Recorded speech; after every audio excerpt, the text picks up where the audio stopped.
శాంతనుడు గంగమ్మని వదిలేశాక ఒంటరిగా ఉన్నాడు. ఒకరోజు యమునా నది ఒడ్డున సత్యవతి అనే అందమైన అమ్మాయిని చూశాడు. ఆమె మత్స్యకారుల రాజు కూతురు.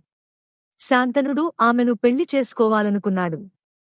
సత్యవతి తండ్రి ఒక షరతు పెట్టాడు. నా కూతురు కొడుకులే హస్తినాపురానికి రాజులు కావాలి అని అన్నాడు. శాంతనుడు తన కొడుకు దేవవ్రతుడు ఉండగా అది కుదరదని బాధపడ్డాడు.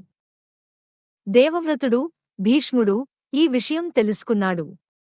తండ్రి సంతోషం కోసం గొప్ప త్యాగం చేయాలని నిర్ణయించుకున్నాడు. ఆయన మత్స్యరాజు దగ్గరకు వెళ్లి, నేను రాజ్యానికి దూరంగా ఉంటాను, పెళ్లి కూడా చేసుకోను అని భయంకరమైన ప్రతిజ్ఞ చేశాడు. ఆయన చేసిన ఈ భయంకరమైన ప్రతిజ్ఞ వల్ల ఆయన పేరు భీష్ముడు అయింది. భీష్ముడు అంటే భయంకరమైన ప్రతిజ్ఞ చేసినవాడు అని అర్థం. భీష్ముడు తన తండ్రి కోసం రాజ్యాన్ని, పెళ్లిని త్యాగం చేశాడు. ఆయన చేసిన ఈ త్యాగం మహాభారతంలో ఒక ముఖ్యమైన ఘట్టం.